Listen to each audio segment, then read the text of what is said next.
നമസ്കാരം. ഇന്നത്തെ പത്രത്തിൽ ശ്രീമാൻ ശശി തരൂര് നരേന്ദ്രമോദിയെക്കുറിച്ച് പറഞ്ഞ ഒരു കാര്യമുണ്ട്. അദ്ദേഹം മലയാള മനോരമയുടെ ഏതൊരു വാരികയിൽ എഴുതിയ ഒരു ലേഖനത്തിൽ പറഞ്ഞ കാര്യമായിട്ടാണ് വാർത്തയിലുള്ളത്. അദ്ദേഹം പറഞ്ഞത്, കൊറോണ വന്ന സമയത്ത് നമ്മുടെ കേന്ദ്ര സർക്കാരെടുത്ത നയം, വാക്സിൻ നയം, നമ്മുടെ രാജ്യത്തിന് ലോക രാജ്യങ്ങളുടെ ഇടയിൽ ഒരു നേതൃ പദവി സമ്മാനിച്ചിട്ടുണ്ട് എന്നാണ്. അതായത് കൊറോണ എന്ന് പറയുന്ന മഹാമാരി വന്ന് സ്തംഭിച്ചു നിൽക്കുകയാണ് ലോകം. എന്ത് ചെയ്യണം, എങ്ങനെ ഇതിനെ നേരിടണം, അങ്ങനെ ആ പകപ്പിൽ അവർ നിൽക്കുമ്പോഴാണ് രക്ഷകനായിട്ട് ശ്രീ നരേന്ദ്രമോദി അവതരിക്കുന്നത്. അദ്ദേഹം അവർക്ക് 2 വാക്സിനുകൾ വാഗ്ദാനം ചെയ്തു. ഒന്ന് കോവാക്സിൻ, 2 കോവിഷീൽഡ്. രണ്ടും ഇന്ത്യയിൽ ഉണ്ടാക്കിയതാണ്. ഇത് വാങ്ങി നിങ്ങൾ കുത്തുക, അതോടെ നിങ്ങൾക്ക് കൊറോണയെ ഭയക്കേണ്ട കാര്യമില്ല. ഇത്തരത്തിൽ ഒരുപാട് രാജ്യങ്ങളെ ഇങ്ങനെയുള്ളൊരു അടിയന്തര ഘട്ടത്തിൽ നരേന്ദ്രമോദി സഹായിച്ചതുകൊണ്ട് നമ്മുടെ രാജ്യത്തിന് ഈ രാജ്യങ്ങളുടെ ഇടയിൽ ഒരു നേതൃസ്ഥാനം ഉണ്ടായെന്നും ഇക്കാര്യത്തിൽ നമ്മൾ ചൈനയൊക്കെ പിന്നിലാക്കിയെന്നും ഒക്കെയാണ് ശശി തരൂർ എഴുതിയിരിക്കുന്നത്. ശശി തരൂരിനെ കുറിച്ച് സത്യമായിട്ടും എനിക്ക് വളരെ വലിയ മതിപ്പുണ്ടായിരുന്നു. ഈ ഒരു വാർത്ത വായിക്കുന്നത് വരെ അദ്ദേഹം ലോക വിജ്ഞാനമുള്ള, പാണ്ഡിത്യമുള്ള, അറിവുള്ള, വിവരമുള്ള, ബുദ്ധിയുള്ള ഒരു മനുഷ്യനാണെന്നായിരുന്നു എൻ്റെ ധാരണ. പൊതുവിൽ രാഷ്ട്രീയക്കാരെങ്ങനെയുള്ളവരാണ് എന്ന് നമുക്കറിയാം. എന്നാൽ അവരിൽ നിന്നും വ്യത്യസ്തനായിട്ടുള്ള ഒരു വ്യക്തിയായിട്ടാണ് ഞാൻ അദ്ദേഹത്തെ കണ്ടിരുന്നത്. എന്നാൽ അദ്ദേഹവും സാധാരണ രാഷ്ട്രീയക്കാരും തമ്മിൽ യാതൊരു വ്യത്യാസവുമില്ല എന്ന് മറ്റാരുമല്ല അദ്ദേഹം തന്നെ തക്ക സമയത്ത്, കൃത്യം സമയത്ത് തെളിയിച്ചിരിക്കുക. അദ്ദേഹം പറഞ്ഞ ഈ ഒരു കാര്യം ശരിയാകണമെങ്കിൽ, അതായത് നരേന്ദ്രമോദിയുടെ വാക്സിൻ നയം നമ്മുടെ ഇന്ത്യക്ക് ലോകരാജ്യങ്ങളുടെ ഇടയിൽ ഒരു നേതൃസ്ഥാനം ഉണ്ടാക്കാൻ സഹായകരമായി എന്ന അദ്ദേഹത്തിൻ്റെ ആ വാദം ശരിയാകണമെന്നുണ്ടെങ്കിൽ 2 കാര്യങ്ങൾ ശരിയാകണമായിരുന്നു. അതിലൊന്നാമത്തെ കാര്യം എന്ന് പറയുന്നത്, ഈ കൊറോണ എന്ന് പറയുന്നത് ഒരു ഭീകരമായ രോഗമായിരിക്കണമായിരുന്നു. രണ്ടാമത്തേത്, ഈ ഭീകരമായ രോഗത്തെ നിയന്ത്രിക്കാൻ വേണ്ടി കൊടുത്ത വാക്സിൻ ഫലപ്രദവും സുരക്ഷിതവും ആയിരിക്കണമായിരുന്നു. എന്നാൽ ഈ 2 കാര്യങ്ങളും അങ്ങനെ അല്ലായിരുന്നു എന്നുള്ളതാണ് ശശി തരൂര് അറിയേണ്ടത്. കൊറോണ എന്ന് പറയുന്നത് ഒരു ഭീകര രോഗമായിരുന്നില്ല. ഇന്ത്യ മഹാരാജ്യത്ത് ആദ്യമായിട്ട് കൊറോണ റിപ്പോർട്ട് ചെയ്യപ്പെടുന്നത് കേരളത്തിലാണ്. കേരളത്തിൽ കൊറോണ വന്ന വർഷം ഇവിടെ ആകപ്പാടെ കൊറോണ ബാധിച്ച് മരിച്ചത് വെറും 3400 ചില്ലുവാനം പേരാണ്. ഇത് നമ്മുടെ കേരള സർക്കാരിൻ്റെ കണക്കിലുള്ള കാര്യമാണ്. 2020 ആണ്ട് മൊത്തത്തിൽ നമ്മൾ എടുക്കുമ്പോൾ ആകപ്പാടെ കൊറോണ ബാധിച്ച് മരിച്ചത് 3400 ചില്ലുവാനം പേരാണ്. ഈ 3400 പേരിൽ ഏതാണ്ട് 97% ആൾക്കാർ മരിച്ചത് കൊറോണ മൂലമല്ല, പ്രായാധിക്യം, മറ്റ് വിവിധ രോഗങ്ങൾ ഇവ മൂലം ആശുപത്രികളിൽ അഡ്മിറ്റ് ആയിരുന്ന ആൾക്കാരാണ് മരിച്ചത്. എന്നാൽ അവർക്ക് കൊറോണ ഉണ്ടായിരുന്നു എന്നുള്ള ഒരു ടെസ്റ്റ് റിപ്പോർട്ടിൻ്റെ അടിസ്ഥാനത്തിൽ മാത്രമാണ് ഈ മരണങ്ങൾ കൊറോണയുടെ അക്കൗണ്ടിലേക്ക് പോയത്. ആ സമയത്ത് സ്റ്റേറ്റ് ഡെത്ത് ഓഡിറ്റ് കമ്മിറ്റിയിൽ അംഗമായിരുന്ന ഡോക്ടർ അരവിന്ദ് ഇതേക്കുറിച്ച് കൃത്യമായിട്ട് ഒരു ഇൻ്റർവ്യൂവിൽ പറഞ്ഞത് ഞാൻ കേട്ടതാണ്. അപ്പോൾ വെറും 3400 പേരെ മാത്രം കൊലപ്പെടുത്തിയ, ഞാൻ പറഞ്ഞു അവരിൽ 97% കൊറോണ മൂലമല്ല മരിച്ചത്. അപ്പോൾ വളരെ നെഗ്ലിജിബിൾ ആയിട്ടുള്ള ഒരു 10 100 പേരോ മറ്റോ ആണ് കൊറോണ മൂലം 2020 നമ്മുടെ സംസ്ഥാനത്ത് മരിച്ചത്. അതുകൂടാതെ ഈ കൊറോണ വന്ന വർഷം കേരള സംസ്ഥാനത്ത് മൊത്തം മരണങ്ങൾ, ടോട്ടൽ മോർട്ടാലിറ്റി എന്നത് 30,000-ഓളം കുറവായിരുന്നു. 2019 30,000-ഓളം ആൾക്കാർ കുറവാണ് 2020 കൊറോണ വന്ന വർഷം നമ്മുടെ സംസ്ഥാനത്ത് മരിച്ചത്. മാത്രമല്ല, അതിനു മുമ്പുള്ള 5 വർഷങ്ങളേക്കാൾ മരണം കുറവായിരുന്നു 2020. അപ്പോൾ ശശി തരൂര് പറഞ്ഞ ഈ ഭീകരമായ രോഗം ഇത്ര പാപത്താനും നല്ലവനുമായിരുന്നോ എന്നുള്ളതാണ് നമ്മളൊക്കെ അത്ഭുതപ്പെടുന്നത്. കാരണം ഇത് വന്നപ്പോൾ നമ്മുടെ സംസ്ഥാനത്ത് മരണം കുറവായിരുന്നു. ലോകത്തെല്ലായിടത്തും ഏതാണ്ട് സ്ഥിതി അത് തന്നെയായിരുന്നു. കൊറോണ എന്ന് പറയുന്ന പ്രശ്നം മൂലം, കൊറോണ എന്ന് പറയുന്ന രോഗം മൂലം ഒരിടത്തും യാതൊരു എമർജൻസിയും ഉണ്ടായിട്ടില്ല. പലയിടത്തും മരണങ്ങൾ എങ്ങനെയൊക്കെയാണ് സംഭവിച്ചത് എന്നുള്ളത്, അതിൻ്റെ പിന്നിൽ ഒരുപാട് കാര്യങ്ങളുണ്ട്, അതിലേക്ക് ഞാൻ പോകുന്നില്ല. പത്രമാധ്യമങ്ങളും അതുപോലെ തന്നെ പല ആശുപത്രികളുമൊക്കെ അക്കാര്യത്തിൽ എത്രമാത്രം കോൺട്രിബ്യൂട്ട് ചെയ്തിട്ടുണ്ട് എന്നൊക്കെ ഉള്ളത് നമുക്കറിയാവുന്ന കാര്യമാണെങ്കിലും ഞാനൊരു മലയാളി ആയതുകൊണ്ടും ശശി തരൂർ ഒരു മലയാളി ആയതുകൊണ്ടും കേരളത്തിലെ കാര്യം പറഞ്ഞാൽ അദ്ദേഹത്തിന് കൃത്യമായിട്ട് മനസ്സിലാവും. കേരളത്തിൽ ആരോഗ്യവകുപ്പ് ഭയങ്കര മികച്ച സേവനമാണ് ചെയ്യുന്നത്. അവർ എല്ലാ കാര്യങ്ങളും കൃത്യമായിട്ട് രേഖപ്പെടുത്തുന്നുണ്ട്. അതുകൊണ്ട് തന്നെ നമ്മുടെ സംസ്ഥാനത്ത് വെറും 3400 പേര് മാത്രമേ കൊറോണ വന്ന വർഷം മരിച്ചിട്ടുള്ളൂ എങ്കിൽ, ആ വർഷം 30,000-ഓളം മരണങ്ങൾ കേരളത്തിൽ കുറവായിരുന്നുവെങ്കിൽ, കൊറോണ എന്ന് പറയുന്നത് ഒരു ഭീകരമായ അവസ്ഥയേ അല്ലായിരുന്നു. അപ്പോൾ അങ്ങനെയുള്ള ഒരു രോഗം മൂലം ലോകരാജ്യങ്ങൾ സ്തംഭിച്ചു നിന്നപ്പോൾ നരേന്ദ്രമോദി വാക്സിൻ കൊടുത്ത് അവരെ രക്ഷപ്പെടുത്തി എന്ന ശശി തരൂരിൻ്റെ വാദത്തിൻ്റെ രണ്ടാമത്തെ പ്രശ്നം കിടക്കുന്നത്, ഇങ്ങനെ കൊടുത്ത വാക്സിൻ, അതായത് രോഗം ഒരു നിസ്സാര കാര്യം മാത്രമാണ്, ഞാൻ നിസ്സാരമാണെന്ന് പറയുന്നത് വെറുതെ അല്ല.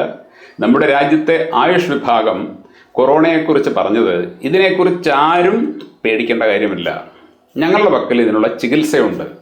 അവർ വെറുതെ പറഞ്ഞതല്ല, അവർ ചികിത്സിച്ച് കാണിച്ചു. പ്രകൃതി ചികിത്സകരും ആയുർവേദക്കാരും ഹോമിയോപ്പതിയുമൊക്കെ നിസ്സാരമായിട്ട് കൊറോണ ബാധിച്ച ആൾക്കാരെ ചികിത്സിച്ച് ഭേദപ്പെടുത്തി. പക്ഷേ അവരെ കൊണ്ട് ചികിത്സിപ്പിക്കാൻ സർക്കാർ തയ്യാറായിരുന്നില്ല. കാരണം കൊറോണ വന്നത് ഒരു പ്രത്യേക ലക്ഷ്യം വെച്ചുകൊണ്ടാണ്.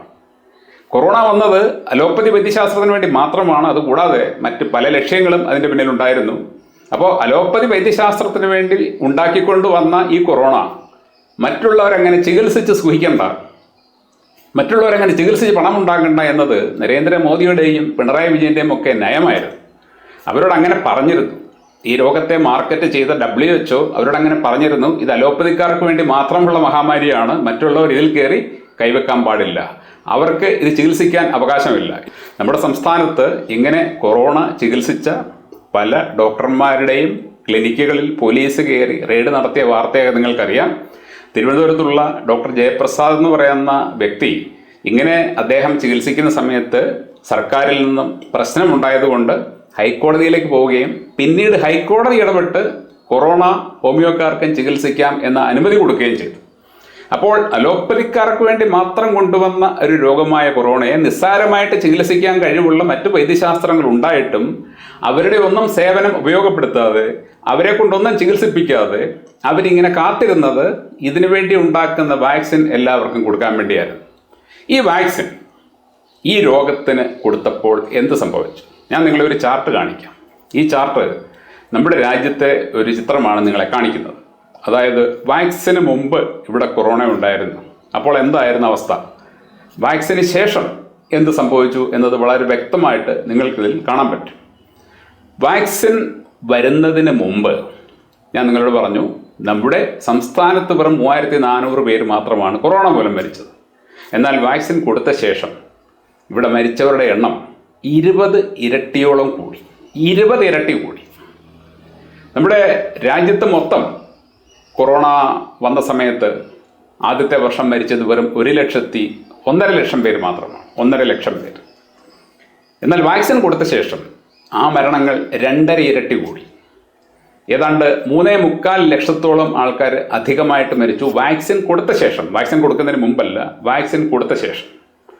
ഈ വാക്സിൻ കൊടുത്തു കഴിഞ്ഞാൽ രോഗവ്യാപനം തടയില്ല എന്നും ഈ വാക്സിൻ എടുത്തു കഴിഞ്ഞാൽ രോഗം വരാതിരിക്കില്ല എന്നും നമ്മളോട് ഈ വാക്സിൻ തന്ന ആൾക്കാർ തന്നെ പലവട്ടം പറഞ്ഞത് നിങ്ങൾ കേട്ടതാണ്. ഞാൻ തന്നെ സ്വയം ഒരു RTI അയച്ചപ്പോൾ എനിക്ക് കിട്ടിയ മറുപടി, NCDCയിൽ കിട്ടിയ മറുപടി, കൊറോണ വാക്സിൻ എടുത്തു കഴിഞ്ഞാൽ ശരി കൊറോണ ബാധിക്കും, കൊറോണ വാക്സിൻ എടുത്തു കഴിഞ്ഞാൽ ശരി ഇത് ബാധിച്ച ആളിൽ നിന്നും മറ്റൊരാൾക്ക് രോഗം പകർന്നു കിട്ടും. അപ്പോൾ ഇങ്ങനെയാണെന്നുണ്ടെങ്കിൽ എന്തിനാണിത് കൊടുത്തത്, എന്തിനാണിത് എടുക്കേണ്ടത് എന്നാരും ചോദിച്ചില്ല. കൊറോണ വാക്സിൻ കൊടുത്ത ശേഷമാണ് കൊറോണ മരണങ്ങൾ കുത്തനെ കൂടിയത്. കൊറോണ വാക്സിൻ എടുത്ത ശേഷം അതിൻ്റെ പാർശ്വഫലം മൂലം നിരവധി പേര് മരണപ്പെട്ടിട്ടുണ്ട്. ശശിധരനെ ഒരുപക്ഷെ അറിഞ്ഞുകൂടായിരിക്കും. താങ്കൾ തിരക്കണം, സുപ്രീം കോടതിയിലും പല സംസ്ഥാന ഹൈക്കോടതികളിലുമൊക്കെ ഇങ്ങനെ മരിച്ചുപോയ ആൾക്കാർ കൊണ്ട് കേസ് കൊടുത്തിട്ടുണ്ട്. എല്ലാവരും ഒന്നും കൊടുത്തിട്ടില്ല. കേസൊക്കെ കൊടുക്കണമെന്നുണ്ടെങ്കിൽ കുറച്ച് അരവും പണവും ഒക്കെ വേണം. അപ്പോൾ അതിന് സാധിക്കുന്ന ആൾക്കാർ മാത്രമേ കൊടുത്തിട്ടുള്ളൂ. നിരവധി പേരല്ലാതെ മരിച്ചു പോയിട്ടുണ്ട്. മരിച്ചുപോയി, എന്ത് ചെയ്യാൻ പറ്റും? വാക്സിൻ പാർശ്വഫലം മൂലം തന്നെ മരിച്ചു പോയിട്ടുണ്ട്. അപ്പോൾ ഇങ്ങനെ ടോട്ടലി, അതായത് കുത്തിവെച്ച് കഴിഞ്ഞാൽ രോഗം വരും, രോഗവ്യാപനം തടയില്ല, എടുത്തു കഴിഞ്ഞാൽ കടുത്ത പാർശ്വഫലം മൂലം ചിലപ്പോൾ മരണം വരെ സംഭവിക്കാം എന്ന ഒരു അവസ്ഥയിൽ നിൽക്കുന്ന ഈ വാക്സിൻ ആ സമയത്ത് ആൾക്കാർക്ക് കൊടുത്തപ്പോൾ ശ്രീ നരേന്ദ്രമോദി ഇതെന്തോ വലിയ സംഭവമാണ് എന്ന് സ്വയം ധരിച്ച് അദ്ദേഹത്തിൻ്റെ ചിത്രം വാക്സിൻ സർട്ടിഫിക്കറ്റിൽ കൊടുക്കുമായിരുന്നു. നിങ്ങൾ ആലോചിക്കണം, വാക്സിൻ സർട്ടിഫിക്കറ്റ്. നമ്മൾ ഡിഗ്രിയൊക്കെ പഠിച്ചിട്ട് യൂണിവേഴ്സിറ്റി സർട്ടിഫിക്കറ്റ് തരുന്ന പോലെ പോയിട്ട് ഈ സാധനം കുത്തിവെച്ച് കഴിഞ്ഞാൽ ഗവൺമെൻറ് നമുക്കൊരു സർട്ടിഫിക്കറ്റ് തരികയാണ്, വാക്സിനേറ്റഡ് ആളാണ് ഇയാൾ. ആ സർട്ടിഫിക്കറ്റിൽ നരേന്ദ്രമോദി എങ്ങനെ ചിരിച്ചുകൊണ്ടിരിപ്പുണ്ട്.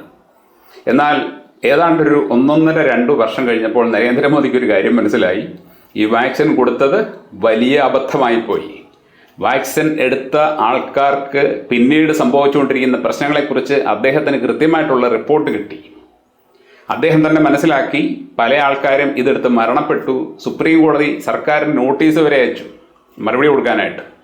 അപ്പോൾ സർക്കാർ സുപ്രീം കോടതിയോട് പറഞ്ഞത്, ഞങ്ങൾ ഇതെടുക്കാൻ ആരെയും നിർബന്ധിച്ചിട്ടില്ല, എടുത്തവർ അവരുടെ ഇഷ്ടപ്രകാരം മാത്രമാണ് എടുത്തത്. നിങ്ങൾ ആലോചിക്കണം, ഈ നൂറ്റാണ്ടിൻ്റെ ഏറ്റവും വലിയ ചതിയാണ് നരേന്ദ്രമോദി ചെയ്തത്. അതായത് നമ്മുടെ രാജ്യത്ത് ജീവിക്കുന്ന എല്ലാ ആൾക്കാരെയും ഒന്നല്ലെങ്കിൽ മറ്റൊരു തരത്തിൽ നിർബന്ധിച്ച് അവർക്ക്, ഇപ്പോൾ നമ്മൾ കണ്ടിട്ടുണ്ട്, സ്കൂളിൽ പഠിക്കുന്ന കുട്ടികൾ, കോളേജിൽ പഠിക്കുന്ന കുട്ടികൾ, അവർക്ക് പഠിക്കാൻ പോകണമെന്നുണ്ടെങ്കിൽ വാക്സിൻ എടുത്തിരിക്കണം. ഒരു ഓഫീസിൽ ജോലി ചെയ്യുന്ന ആൾ അവിടെ ജോലിക്ക് പോകണമെന്നുണ്ടെങ്കിൽ വാക്സിൻ എടുത്തിരിക്കണം, അവർ പറയുന്നതാണ്. ആ ഓഫീസിൻ്റെ മാനേജ്മെൻറ്റ് പറയുന്നതാണ്. ചില കമ്പനികളിൽ ഇൻ്റർവ്യൂവിന് അപ്ലൈ ചെയ്യുമ്പോൾ വാക്സിൻ എടുത്തിട്ടുണ്ടോ എന്നവർ ചോദിക്കും. ഫ്ലൈറ്റിൽ കയറണമെങ്കിൽ വാക്സിൻ എടുത്തിരിക്കണം, ബസ്സിൽ കയറണമെങ്കിൽ വാക്സിൻ എടുത്തിരിക്കണം. നമ്മുടെ പിണറായി സാറ് ഒരു പടി കൂടി കടന്നിട്ട് വീട്ടിൽ നിന്ന് പുറത്തിറങ്ങണമെങ്കിൽ വാക്സിൻ എടുത്തിരിക്കണം എന്നൊരു ഓർഡർ ഇറക്കിയിരുന്നു. അപ്പോൾ എല്ലാ ആൾക്കാരെ കൊണ്ട് ഇൻറ്റിമിഡേറ്റ് ചെയ്യിപ്പിച്ചിട്ട്, നിർബന്ധിച്ച് അവരെ കൊണ്ട് വാക്സിൻ എടുപ്പിച്ചിട്ട്, അതുമൂലം മരണം സംഭവിച്ചപ്പോൾ സുപ്രീം കോടതി ചോദ്യം ചോദിച്ചപ്പോൾ ഇപ്പോൾ ശ്രീ ശശി തരൂർ പുകഴ്ത്തിയ കേന്ദ്ര സർക്കാർ പറഞ്ഞത്, ഞങ്ങൾ ആരെയും നിർബന്ധിച്ചിട്ടില്ല, ഞങ്ങൾ പറഞ്ഞിട്ടല്ല ആരും എടുത്തവരൊക്കെ അവർ ഇഷ്ടപ്രകാരമാണെന്നായിരുന്നു. അപ്പോൾ ഇതാണ് മിസ്റ്റർ ശശി തരൂർ റിയാലിറ്റി എന്ന് പറയുന്നത്. ഇങ്ങനെയുള്ള ഒരു സാധനം ലോകരാജ്യങ്ങൾക്ക് കൊണ്ടു കൊടുത്തിട്ട് അതുമൂലം ഇന്ത്യയുടെ യശസ് ഉയരും, ഇന്ത്യക്ക് നേതൃസ്ഥാനം കിട്ടുമെന്നൊക്കെ താങ്കൾ പറയുമ്പോൾ താങ്കൾ സ്വയം ചോദിക്കണം, താങ്കൾക്ക് എത്ര വിവരമുണ്ട്? സത്യം പറഞ്ഞു കഴിഞ്ഞാൽ ഈ വാക്സിൻ കൊടുത്തിടത്തൊക്കെ അതുമൂലം പ്രശ്നങ്ങൾ മാത്രമേ ഉണ്ടായിട്ടുള്ളൂ. വാക്സിൻ കൊടുക്കുന്നതിന് മുമ്പ് വളരെ ശാന്തമായിരുന്ന കൊറോണ വാക്സിൻ കൊടുത്തതോടുകൂടി ഒരു ഭീകര രൂപം പ്രാപിക്കുകയായിരുന്നു ലോകത്തെല്ലായിടത്തും. കേരളത്തിലോ ഇന്ത്യയിലോ മാത്രമല്ല, ലോകത്തെല്ലായിടത്തെയും സ്ഥിതി അതായിരുന്നു. അപ്പോൾ ഇങ്ങനെയുള്ള ഒരു സാധനം കൊടുത്തതുകൊണ്ട് ഇന്ത്യക്ക് ലോക നേതൃസ്ഥാനം കിട്ടി എന്നൊക്കെ താങ്കൾ പറയുമ്പോൾ താങ്കൾ എന്തിനു വേണ്ടി അത് പറയുന്നു എന്നുള്ളത് ഇവിടുത്തെ എല്ലാ ആൾക്കാർക്കും അറിയാം. താങ്കൾക്ക് കോൺഗ്രസിൽ നിന്നും BJP-യിലേക്ക് പോകാൻ ആഗ്രഹമുണ്ടെങ്കിൽ താങ്കൾക്ക് പോകാം. എല്ലാ പാർട്ടികളും ഒരുപോലെ തന്നെയാണ്, താങ്കൾക്ക് അവിടെ പോയി പ്രവർത്തിക്കാം. പക്ഷെ താങ്കളെന്ന് പറയുന്ന വ്യക്തി കോൺഗ്രസിൽ നിന്നാലും BJP-യിൽ പോയാലും ശരി, ആ വ്യക്തി എങ്ങനെയുള്ള ആളാണ് എന്ന് മാത്രമേ ജനം നോക്കുകയുള്ളൂ. പാർട്ടി എങ്ങനെയുള്ളതാണെന്ന് എല്ലാവർക്കും അറിയാം. പാർട്ടികളെക്കുറിച്ച് ജനങ്ങൾക്കൊരു അണ്ടർസ്റ്റാൻഡിംഗ് ഉണ്ട്. പക്ഷെ താങ്കളെന്ന് പറയുന്ന വ്യക്തിക്ക് കിട്ടേണ്ടിയിരുന്ന ഒരു മൂല്യം, താങ്കളെന്ന വ്യക്തിയെക്കുറിച്ച് ജനങ്ങൾക്കുണ്ടായിരുന്ന ഒരു മതിപ്പ് താങ്കളുടെ ഈ അബദ്ധ പ്രസ്താവനയിലൂടെ തകർന്നിരിക്കുകയാണ്. നരേന്ദ്രമോദി പോലും അവകാശപ്പെടാത്ത ഒരു കാര്യമാണ് താങ്കൾ അവകാശപ്പെട്ടത്. നരേന്ദ്രമോദി പോലും പറയില്ല നമ്മൾ വാക്സിൻ കൊടുത്തത് കൊണ്ട് ലോകരാജ്യങ്ങളിടയിൽ നമ്മുടെ രാജ്യത്തിന് നേതൃസ്ഥാനം കിട്ടിയെന്നുള്ളത്. സത്യം പറഞ്ഞാൽ വാക്സിൻ കൊടുത്തത് കൊണ്ട് ഇന്ത്യയുടെ യശസ് കുറെ കൂടി ഇടിഞ്ഞിട്ട് മാത്രമേ ഉള്ളൂ. കാരണം ഇതെടുത്തവരൊക്കെ അനുഭവിച്ചുകൊണ്ടിരിക്കുകയാണ്. പല പല പ്രശ്നങ്ങൾ പലർക്കും ഉണ്ടാവുന്നുണ്ട്, പക്ഷെ ആർക്കും ഒന്നും പറയാൻ പറ്റില്ല. കാരണം ഇവരെല്ലാം കൂടി ചേർന്നാണ് നിർബന്ധിച്ചത്. എടുത്തേ പറ്റൂ. ഇപ്പോൾ അവർക്ക് മാറ്റി പറയാൻ പറ്റില്ല. അപ്പോൾ അങ്ങനെയുള്ള ഒരു സാധനത്തെക്കുറിച്ച് വിശ്വപൗരൻ എന്നൊക്കെ സ്വയം വിശേഷിപ്പിക്കുന്ന ശശി തരൂർ ഇങ്ങനെ പറഞ്ഞത്, ഇങ്ങനെയൊക്കെ തന്നെയാണ് നമ്മൾ ഓരോ വ്യക്തികളെയും അറിയുന്നത്. അല്പം കാലതാമസം എടുക്കുമെന്നേ ഉള്ളൂ. എല്ലാവരുടെയും തനി നിറം, അവരുടെ ഒറിജിനാലിറ്റി, അവർക്ക് എത്രമാത്രം അറിവുണ്ട്, അവർ എത്രമാത്രം നിരീക്ഷണമുള്ളവരാണ് എന്നൊക്കെ അവർ തന്നെ നമ്മളെ ഒരു കൃത്യസമയം വരുമ്പോൾ അറിയിക്കും. അങ്ങനെ ശശി തരൂരും നമ്മളെ അത് അറിയിച്ചിരിക്കുന്നു. നന്ദി.